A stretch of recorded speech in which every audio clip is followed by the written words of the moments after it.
내 이웃도 참 속을 많이 새기고 또 내가 좋은 이웃이 되어지기도 참 어렵습니다.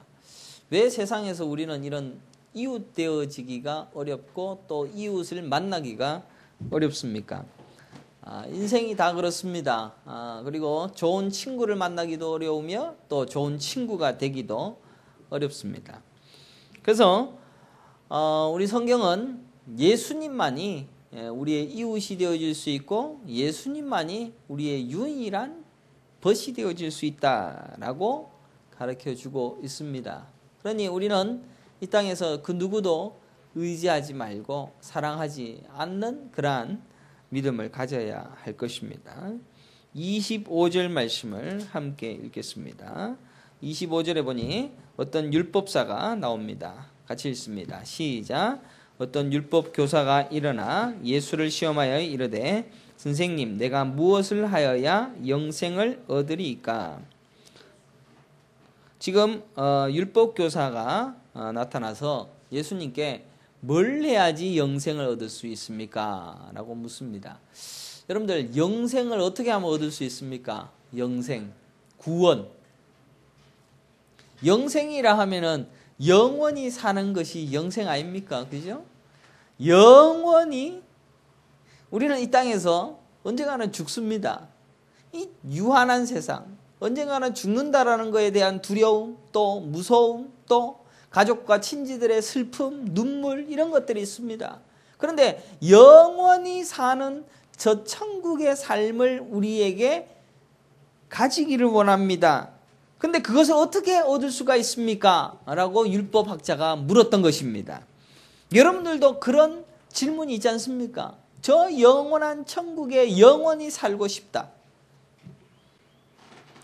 그 영원한 천국을 누리겠다라고 하는 그 율법사에게 무엇을 해야 됩니까? 라고 했을 때 예수님께서는 이렇게 말씀하십니다. 예수께서 이르시되 율법에 무엇이라 기록되었으며 내가 어떻게 읽느냐?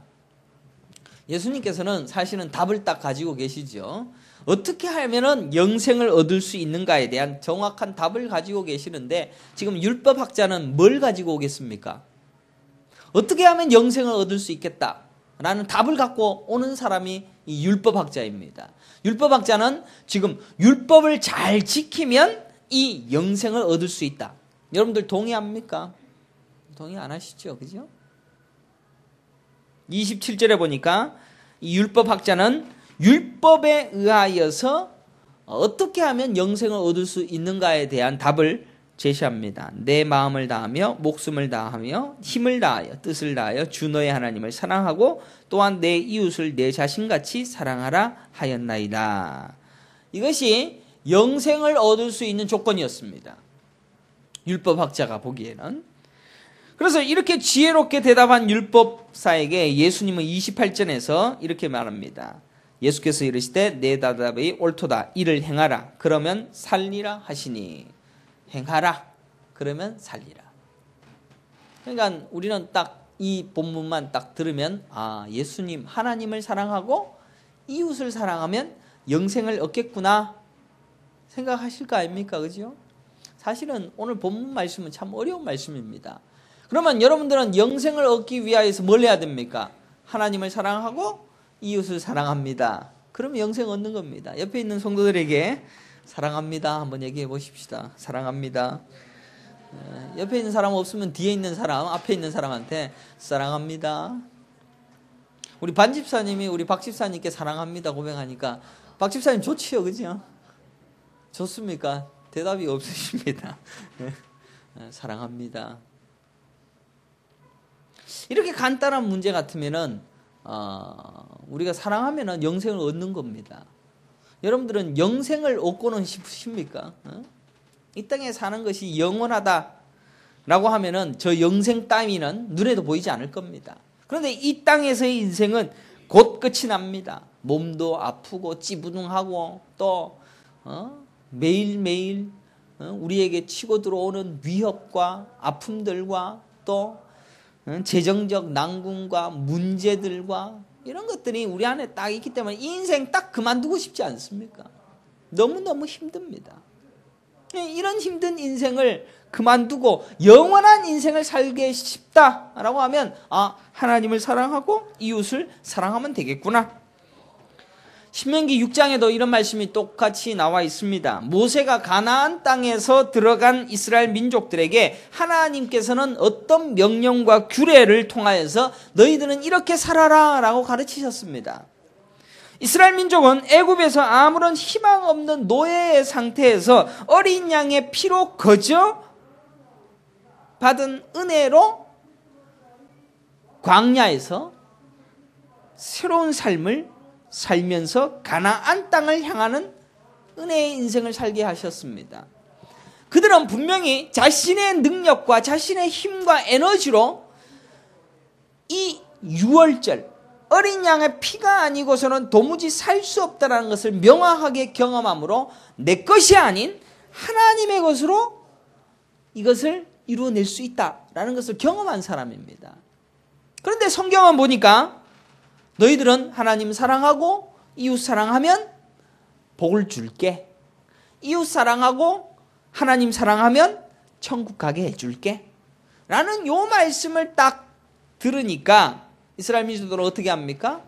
요 율법 요거 가지고 할 수 있구나라고 생각을 하더라는 것입니다. 그러니까 그 율법의 정신이 뭔지를 모르고 하기 때문에 그렇습니다. 광야라고 하는 죽음의 장소에서도 40년 동안 생명과 생존이 가능하게 되어진 것은 전적인 하나님의 은혜로 거저 주어진 것입니다. 여러분들 성경에 나와 있듯이 40년 동안 신발을 신었는데 헤어지지가 않습니다. 우리나라에서 제일 좋은 신발을 신어도 몇 년 신으면 한 5년 신으면 너덜너덜해집니다. 아무리 구두 수선공이 아름답게 깎아내고 구두 닦기를 해도 오래 못 씁니다. 그런데 그때 당시에 신발이 뭐가 좋은 게 있었는데 그 신발을 신고 40년 동안 가는데 신이 헤어지지 않더라. 성경에 기록되어 있습니다. 하나님의 은혜로 그런 일이 이루어졌습니다. 여러분들은 이 은혜를 고백할 줄 아십니까? 은혜입니다.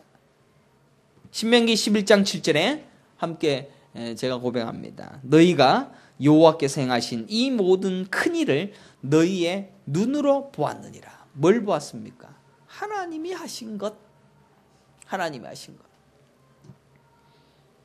이스라엘은 어린 양의 피로서 출발했으며 하나님의 인도하심이 아니고는 존재할 수도 없었으며 하나님께서 함께 하시지 아니하면 도무지 하루도 살 수 없는 하나님의 인도하심, 하나님의 은혜, 하나님의 사랑으로 그냥 살던 백성이었습니다.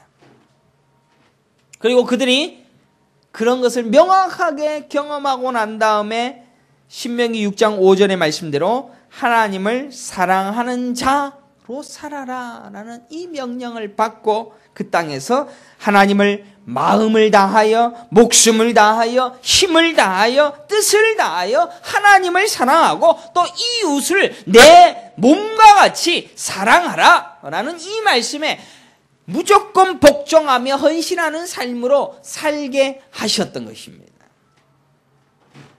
그런데 실제로 그렇게 삽니까? 여러분들은 천국 가려고 한다 그러면은 내 이웃을 내 몸과 같이 사랑해야 되는데 사랑하십니까? 옆에 있는 성도들에게 얘기하면 이웃을 사랑하십니까? 물어보십시오. 그러면은 뭐라고 대답합니까? 그렇게 하지 말고 그러면 이웃 말고 내 남편과 내 아내를 사랑합니까? 니는 나를 사랑하냐? 한번 물어보십시오. 택도 안 되는 소리 하지 말라고 그렇게 안 하겠습니까? 택도 안 한. 그러면 우리 천국 갈 수 있습니까? 없습니까? 천국은 엥게나 진짜 근처도 갈 수 없는 죄인 중에 괴수지, 그죠? 효창아, 엄마를 사랑합니까? 예. 참 좋습니다. 이따 제 방으로 따로 다시 와야 될 것 같아요. 상담이 필요합니다. 저렇게 멀쩡하게 대답할 수가 있어요. 엄마를 사랑한다. 율법대로 우리는 하나님을 내 마음과 내 뜻과 내 정성과 내 모든 것을 다해서 사랑하고 또 내 이웃을 내 몸처럼 사랑하라. 어디 내 몸처럼 사랑합니까? 내 몸을 위하여 존재하는 어떤 자들이 내 옆에 있는 것을 기뻐하는 것이지 절대로 나 몸처럼 살아갈 수가 없습니다. 율법은 뭡니까? 우리에게 주어졌을 때 너는 그것 못 지킨다. 그리고 못 지키고 그 못 지키는 너희는 심판에 의하여 절대로 망하게 될 것이다. 죄인에게는 희망이 없다. 죄인에게는 인간의 수단과 방법으로는 도무지 구원의 방식은 없다라는 것이 율법입니다. 그런데 이 율법학자는 예수님께 나와서 뭐라고 얘기합니까? 율법 내가 지키는데 어떻게 하면 영생을 얻을 수 있습니까? 하나님 사랑하고 이웃 사랑하는 거 난 다 아는데 나에게 영생을 주십시오 라고 나오고 있지 않습니까? 유대인들은 철저히 이 율법을 지킴으로 하나님의 긍휼과 하나님의 사랑을 받아 누릴 수가 있다라고 믿었던 자들이었습니다. 이게 율법학자들뿐만 아니라 오늘날 기독교 안에도 동일하게 있습니다. 그리고 예전에 천주교에서도 그런 게 있었고 모든 종교에서도 전부 구원의 조건과 구원의 일을 위하여서 해야 할 일, 요것들 여러분들 마음속에도 딱 있습니다. 그래서 여러분들 교회에서 천국 가려고 하면 뭐 해야 됩니까? 그리고 천국 가려면은 천국 지옥 안 가려면은 뭐 죄를 안 지어야 되는 것, 십계명도 잘 지켜야 된다. 그러니까 여러분에게서 나올 수 있다라고 생각하는 요 세상과 생각들은 절대로 벗어날 수 없는 여러분들의 한계일 것입니다. 결국 우리는 하나님을 사랑하는 것이 아니라 내 자신을 사랑하기 때문에 하나님을 사랑한다라고 고백합니다. 왜 그렇습니까? 하나님 이것 내가 바칩니다. 헌금 바칩니다. 하나님 기억해 주시고 이 바친 것 하나님께서 뭐 100배로 주든 10배로 주든 돌려줘야 됩니다. 나 사랑하니까 주는 겁니다. 내가 지금 이웃을 사랑합니다. 내가 이웃을 참 보기도 싫고 미운 친구인데 내가 사랑하는 이유는 내가 지금 천국 가려고 하니까 잠시 내 딱 눈 감고 내 사랑하는 티라도 내려고 하니까 하나님 봐주셔야 됩니다. 우리 인생들은 나를 위하여서 살지 남을 위하여 살 자는 없습니다. 동의하십니까? 우리는 없습니다. 유대인들은 자신들은 할 수 있다라고 생각했습니다. 아니 여러분들조차도 나는 할 수 있다. 나는 율법으로도 완전해질 수 있다라는 이 착각을 가지고 사람들에게도 이 율법을 지키지 못함에 대하여서 책망합니다. 아니 당신은 그래갖고 천국 가겠습니까? 당신은 그래갖고 맨날 욕 들어먹을 건데 어떻게 알겠습니까? 니나 잘하세요. 나는 못하고 있으면서도 그런 율법을 다른 사람들에게 적용해서 다른 사람 못한다라고 이야기하는 그런 죄를 짓고 있다라는 것입니다. 29절 함께 읽겠습니다. 같이 읽습니다. 10장 29절입니다. 시작. 그 사람이 자기를 옳게 보이려고 예수께 여짜오되 그러면 내 이웃이 누구이니까? 내 이웃은 누구입니까? 이웃을 사랑하라 했으니까 이웃은 누구일까? 질문합니다. 그리고 예수님께서는 30절부터 35절까지 비유의 말씀합니다. 비유의 말씀이 뭡니까? 뭡니까? 어떤 사람 하나가 예루살렘에서 여리고로 내려갑니다. 내려가는데 강도가 나타납니다. 우리는 엊그제도 시나마트에 갔는데 차가 이렇게 쫙 내 옆으로 딱 오는 거예요. 과테말라에서는 차가 옆으로 쫙 오면 시끄럽합니다. 왜냐하면 딱 내려가고 총 들이댈까 진짜 시끄럽합니다. 저도 몇 번 경험해봤기 때문에 쫙 들어오는데 여기 한국이지 마음을 놓인 적이 있습니다.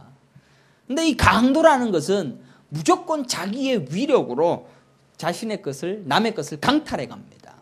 저는 총을 4방을 한꺼번에 탁 이렇게 대봤습니다. 그래서 달라고 지갑 달라고 그래서 여기 있다고 갖고 가라고 그래 갖고 가갖고 지갑에 있는 돈 따갖고 가고는 내 차는 또 안 뺐더라고요. 그러고는 강도들이 돈 딱 뺐더니만 차 빼라고 빼갖고 빨리 가라고 빼주기도 하더라고요. 근데 두 번째 강도 만났을 때는 얼마나 짜증이 나는지 차가 한 대가 쫙 와서 내 앞에서 총을 딱 들이대고는 달라는 겁니다. 와, 근데 그때는 정말 기분이 나쁜 거예요. 왜 니는 총을 가지고 내 거를 갖다가 함부로 갖고 가느냐. 마음이 기분이 억수로 나빠요. 이 총을 갖다 딱 때리치고 이렇게 머리를 잡아 때리고 싶은데 뭐 제가 뭐 할 수 있는 능력이 있습니까? 그냥 가져가세요. 그렇게 주고 다음부터는 내가 이 물건에다가 폭탄을 한 개 장치를 해갖고 뺏어갖고는 가는 길에 폭탄을 딱 눌러서 차를 그냥 확 불태워버리겠다라는 그런 마음이 들 정도로 너무 미운 거예요. 예루살렘에서 여리고로 내려가는 어떤 사람이 강도를 만났습니다. 다 빼앗겼습니다. 두드려 맞았습니다. 그래서 급한 죽게 되어집니다. 일어나서 눈을 뜰 힘조차도 없는, 아무것도 행할 수 없는, 옷도 다 벗겨서 더 이상 어떤 것도 행할 수 없는 누워있는 강도 만난 자가 있었습니다. 거기에 누가 지나갑니까? 제사장이 지나갑니다. 레위인이 들어갑니다. 그리고 사마리아 사람이 지나갑니다. 그리고 레위인과 제사장은 어떻게 합니까? 그냥 지나갑니다. 그리고 사마리아 사람은 그를 데리고 주막으로 데리고 와서 비용을 다 지불하고 치료를 해주고 내가 다시 와서 이 사람을 모든 것을 다 해주겠다. 다 치료줄 테니까 절대로 걱정하지 말고 안전하게 해달라라고 부탁하는 그러한 비유를 예수님께서 말씀하고 있습니다. 그리고 예수님께서는 이 세 사람 중에 누가 강도 만난 자의 이웃이 되겠느냐라고 예수님이 또 반문하자 율법사가 자비를 베푼 사마리아 사람입니다 라고 이렇게 고백을 하게 되어지는 그런 비유에 말씀하십니다. 그래서 36절에 보니까 뭐라고 얘기합니까? 같이 읽겠습니다. 시작. 내 생각에는 이 세 사람 중에 누가 강도 만난 자의 이웃이 되겠느냐. 여러분들, 강도 만난 자가 누굽니까? 여러분들은 이 비유를 보면 우리는 생각할 때 강도 만난 자, 불쌍한 사람을 도와줄 사람은 정말로 우리가 모든 것을 다 줘서 그 사람을 아껴주고 사랑해주는 사람이 되어야 되겠다 라고 이렇게 결론을 맺고 착한 사람 되자 라고 이제 기분 좋게 이제 교회당을 나가게 될 것입니다.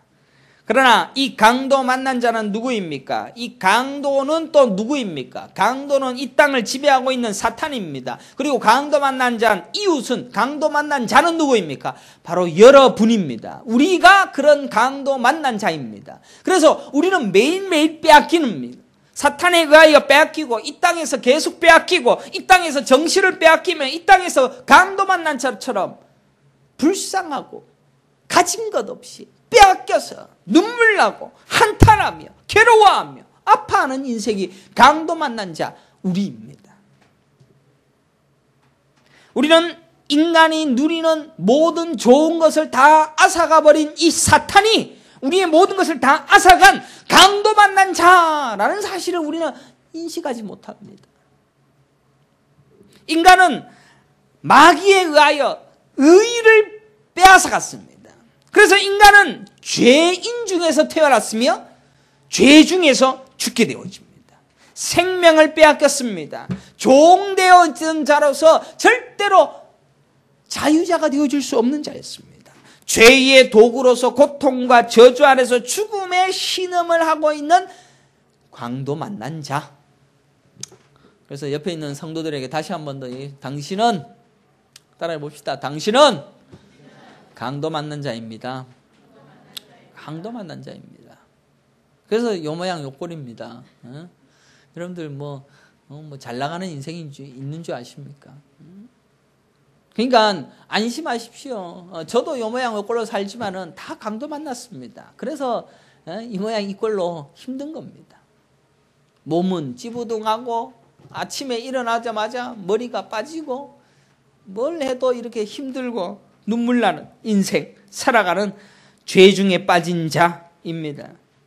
그러나 이 죄 중에 빠진 자에게 찾아온 자들이 누구입니까? 율법학자입니다. 제사장입니다.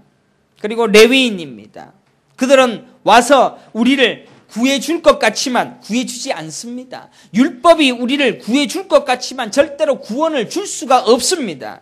이 일반 세상으로 볼 때 거룩이 있고 사랑이 있고 자비가 있는 것이 레위인과 제사장이었습니다. 그러나 그들은 그것으로 우리를 구해줄 수가 없다라는 것입니다. 당시의 유대교, 이것은 열정과 열심도 있었고 자비도 있었으며 종교 행위를 통하여서 구원에 이를 수 있다라는 어떤 아주 고귀하고 소중한 종교였습니다. 그런데 이 강도 만난 자에게는 이 제사장과 레위인, 이 율법과 유대교, 고상한 기독교의 그러한 법과 윤리, 이런 것으로는 내 이웃이 되어줄 수 없다라는 것을 명확하게 예수님께서 못을 박아버립니다. 그의 이웃은 누구였습니까? 사마리아 여자였습니다. 사마리아 사람이었습니다. 자신들은 죄가 없고 의롭고 거룩한 하나님의 백성이라고 큰 소리치며 자랑하며 살았던 율법의 행위들이 강도 만난 자에게는 그 어떠한 위로도 사랑도 줄 수가 없습니다. 여러분들, 죄 짓고 이 죄 중에 빠진 인생이 구원하면 얻는데 율법의 행위로 해결이 됩니까? 어떤 사람은 뭐 할 수 있다라고 생각하는지 몰라도 그렇게 할 수 있다라고 착각하게끔 하니까 그래 배우는 겁니다. 아침에도 우리 김 집사님하고 이렇게 난로에서 얘기를 하시는데 우리는 진짜 헌금하게 하고 전도하게 하고 그렇게 교인들을 몸살게 굴어갖고 교회를 키우고 그런 교회에 있다가 왔다고. 껍데기에 불과한 제도와 형식은 화려합니다. 교회는 화려하고 교회 건물은 멋있고 우리 교회는 지금 엘리베이터도 없어. 우리 반집사님 올라올 때 얼마나 힘듭니까? 보잘것없는 교회인 것 같지만 화려하고 아름다운 모습으로 우리를 유혹하여 그것으로 생명의 능력이 있는 것처럼 또 그 안에 구원이 있는 것처럼 가르쳐 줄지 있을런지는 몰라도 절대로 그렇지 않습니다. 긍휼과 생명의 본질은 예수 그리스도 뿐이십니다. 예수밖에 없습니다. 긍휼은 생명의 본질 되시는 하나님의 속성입니다. 의롭고 거룩하신 긍휼의 하나님만이 우리를 구원해 줄 수 있는 유일한 능력이라는 것입니다. 하나님의 긍휼은 죄로서 죽은 마귀에 의하여서 강도 만난 자, 어떤 위로도 필요 없고 어떤 필요도 정말로 갈급한 정말로 죄인으로서 불쌍히 여겨질 수밖에 없는 이 인생에 손 내미시는 분은 예수님밖에 없다는 겁니다. 세상의 종교는 형식적이고 제도도 열정과 열심도 전부 다 우리를 긍휼로 이끌어낼 수가 없다는 겁니다. 강도 만난 자의 이웃이 되는 것은 이 세상에 인간의 혈통으로 가진 자는 아무도 없습니다. 불가능합니다. 인간이 만들어 놓은 제도와 인간이 만들어 놓은 것 가지고는 절대로 강도 만난 자를 조금이라도 위로해 줄 수가 없습니다. 위로뿐만 아니라 그를 데려가서 그를 고치고 그를 안전하게 하고 그를 해결해 줄 수 있는 분은 아무도 없습니다.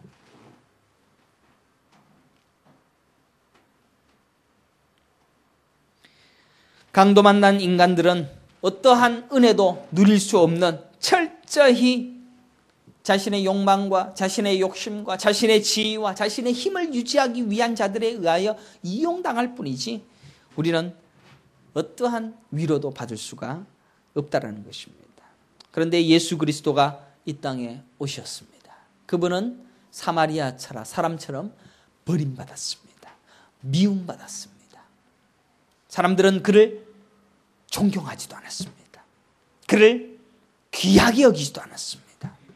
아무도 그를 존경하지 않았고 외면당하신 예수님, 그는 죄인들을 불쌍히 여기는 긍휼을 가지고 연민을 가지고 내가 고아와 같이 너희를 버려두겠느냐, 반드시 너를 다 찾아서 나의 자녀로 삼겠다라고 하시는 그 긍휼과 사랑으로 우리를 품어 안으셔서 이 강도 만난 자야, 아이고 너는 이렇게 고통당하고 있구냐, 너는 이렇게 아파하고 있구냐, 너는 어디서 위로를 받지 못하고 있구냐, 내 안에 들어와라, 내가 너를 품어 안겠다라고 하시는 오직 예수님의 사랑과 은혜만이 우리에게 유일한 위로가 되는 것입니다.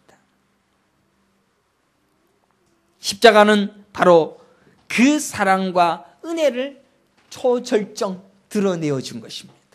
예수님의 십자가로 인하여서 피 흘려 죽으심으로 죄인의 죄를 용납하지 아니하는 거룩의 하나님을 보이시고, 또 내가 이 모든 것을 다 짊어지고 내가 대신해서 죽었노라 하시는 대속과 희생의 사랑을 보여주신 십자가로 내가 너를 사랑한다, 내가 너를 끝까지 품어 안는다, 그것을 보이신 것이 십자가였습니다. 이 세상의 인간은 다 죄 중에 태어나서 죄 중에서 죽을 것입니다. 우리는 어떤 사람도 거룩과 사랑과 아름다운 모습을 가지고 있는 자는 없을 것입니다. 너는 죄인 중에 괴수다, 나는 죄인 중에 괴수다. 그런데 이런 인간 가운데 하나님께서 품어 안으시고 나의 거룩을 입어, 내 옷을 입어, 입기만 하면 구원 얻어 무조건 초청해 주시는 그 사랑으로 우리를 불러주신 것입니다. 그런 사랑으로 내가 너를 품어 안겠다라는 모습으로 나타나신 분이 사마리아 사람이었습니다. 오늘 본문에서 이러한 인간을 강도 만난 자라고 이야기하고 있으며, 이러한 죄인에게서 하나님의 진노를 막는 길은 죄를 끝내버려야 되는 그 일을 하신 분이 예수 그리스도라는 사실을 명확하게 드러내고 있습니다. 그래서 십자가에서 못 박혀 죽으신 예수님은 우리 죄를 다 담당하셨습니다. 다 가지고 가셨습니다. 그래서 나는 죄 많습니다. 죄 많습니다. 죄가 너무 많습니다. 이것도 죄요, 저것도 죄입니다. 뭐 하는 것마다 다 죄입니다. 그런데 그 죄를 다 가지고 가셨군요. 예수님밖에 없습니다. 예수님밖에 없습니다. 다 가지고 가셨네요. 내가 뭐라고 그걸 가져가십니까? 내가 내 인생 내 마음대로 살려고 했던 이 죄까지도 다 가져가시네요.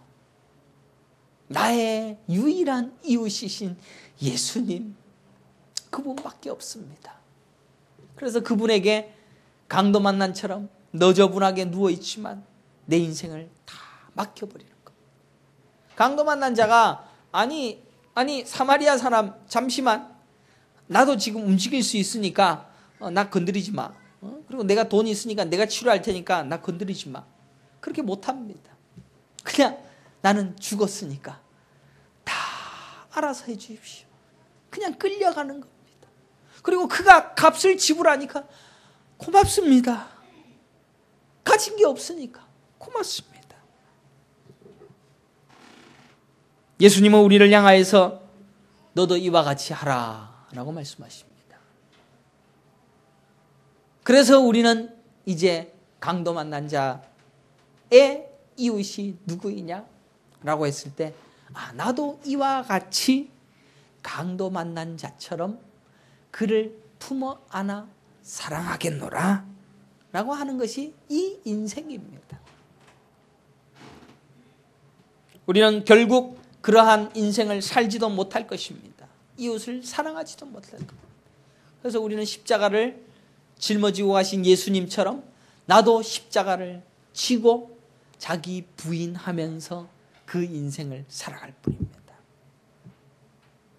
우리의 영원한 이웃이 되어주시고 우리의 영원한 소망이 되어주시고 나는 아무것도 할 수 없사오니 그 자비를 내게 허락하신 예수님 앞에 그 자비와 그 긍휼과 은혜를 나도 전하겠습니다. 단 한 번이라도 거저 주신 것 거저 베풀겠나이다 라는 마음으로 이 땅을 살아가는 인생을 살아갈 수 있는 은혜의 성도들이 되시기를 간절히 축원합니다. 우리는 이 땅에서 강도 만난 자처럼 매일매일 갈급할 겁니다. 눈물 날 겁니다. 아플 겁니다. 만약에 우리 교회에서 내는 낸대라는 상도들이 참 많으면은 이런 설교하면은 목사님 참 그거는 우리하고는 별로 안 맞는 것 같습니다. 율법학자, 제사장들, 세리들만 가득 차 있는 그런 사람들에게 이런 설교하면은 저는 괜찮은데요. 나는 강도 만난 것 같지 않은데요. 뭡니까? 하나님의 말씀이 그렇게 우리에게 전달되어지고 있는데 받아들일 수 있는 사람이 없다라는 겁니다. 받아들일 수 없는 사람이 가득하 있는 그 교회가 교회입니까? 교회가 아니죠. 여러분들은 인정하지 않습니까? 나 강도 만난 자라고. 강도 만난 자입니다. 그 강도 만난 자의 유일한 이웃이신 예수님을 만났으니 그분에게 다 드리십시오. 맡기십시오. 그리고 그 맡기신 그 은혜와 사랑을 이제는 전하십시오. 전하는 하나님을 사랑하고 내 이웃을 내 몸과 같이 사랑하는 그 하나님 나라의 법을 이 땅에서 실현해 나갈 수 있는 하나님 나라 백성되는 은혜의 성도들이 되시기를 바랍니다. 기도하겠습니다. 하나님 감사합니다. 우리에게 하나님의 나라의 법을 또한 가르치시고